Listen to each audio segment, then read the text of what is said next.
তো আমি রান্না করছিলাম তো মাছের রেসিপি একটা খুবই সিম্পল কিছু ইনগ্রিডিয়েন্টস দিয়ে, তো তাই তোমাদের সাথে শেয়ার করছি আমি। হয়তো তোমাদের হেল্পফুল হতে পারে, বিকজ আমার মতো যারা একটু মানে রান্নাঘরে সময় কাটাতে কম চায় বা নিজে রান্না নিজে করে খেতে ভালোবাসো, কিন্তু খুব চটজলদি কিছু রান্না করতে চাও, তাদের জন্য মনে হয় খুব হেল্পফুল হবে। তো অবশ্যই দেখো, একদম সামান্য কিছু ইনগ্রিডিয়েন্ট দিয়ে করবো এবং খেতে কিন্তু দারুণ হয়। তুমি অন্য কাউকে খাইয়েও প্রশংসা করতে পারো অনায়াসে। মাছ, রুই মাছের ফিলে, তো রুই মাছের পিস রয়েছে, গাদা আর সামান্য একটু পেটি রয়েছে।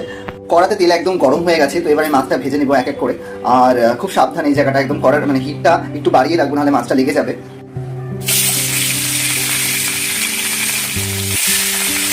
তো মাছটা এখানে ভাজা হোক, আর কি কি মশলা দিচ্ছি সেগুলো তোমাদেরকে চটজলদি দিচ্ছি। এখানে আমি খুব সামান্য কিছু মশলা দিই, যেমন পেঁয়াজ আর টমেটো বেটে রেখে দিয়েছি, আর কিছু কাঁচা লঙ্কা। আর এখানে অন্য কোনো মশলা যাবে না, নুন আর হলুদ যাবে। এটা কিন্তু খুব সাবধানে করতে হবে, মাছটাকে উল্টে দিই, দুপাশে ভাজা হওয়াটা খুব দরকার। আমার মাছটা কিন্তু অলমোস্ট ভাজা হয়ে গেছে। যারা তোমরা কড়া একদম ভাজা খাও তারা একটু রেখে দেবে, বাট আমি এরকম ভাজা খাই, বেশি কড়া মাছ ভাজা আমার পছন্দ নয়, মানে বেসিক্যালি ঝোলের মাছের কথা বলছি। তবে তুলে নেবো এক এক করে। মাছের তেলেই রান্নাটা করবো, মাছের তেল ভাজার পরে, মাছ ভাজার পরে এরকম মাছের তেলটা থেকে গেছে, এবং ওখানে শুকনো লঙ্কা দিয়ে দিলাম, একটু কালো জিরে দিয়ে দেবো ফোড়নে। তারপরে দিয়ে দেবো বেটে রাখা মশলাটা।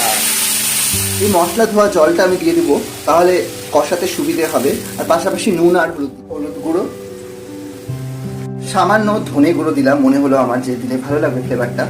যেহেতু আমি একটু ঝাল ঝাল খেতে ভালোবাসি, তাই জন্য আমি একটু শুকনো লঙ্কা গুঁড়ো অ্যাড করে দিলাম, ভালো লাগে আমার। আর কাঁচা লঙ্কা বাটা দিয়েছি, তো তোমরা তোমাদের মতো ঝালটা দিও। তারপরে দিয়ে দিলাম নুন পরিমাণ মতো। এরপরে পুরো বিষয়টা ভালো করে কষার জন্য ওয়েট করতে হবে, তেল ছাড়া অব্দি মোটামুটি কষাতে হবে এটাকে। এই দেখো টকটক করে ফুটছে, এখন একটু আমি সামান্য গরম মশলা গুঁড়ো দিয়ে দেবো, জাস্ট একটুখানি ফ্লেভারের জন্য, ভালো লাগবে খেতে।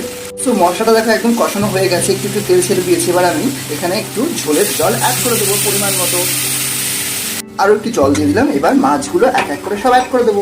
এবার পরপর সব মাছগুলো ঝোলে অ্যাড করে দিচ্ছি। আর ভালো করে এটাকে না ফোটালে ঝোলে মানে ঝোল আর মাছে মিশে যাবে না।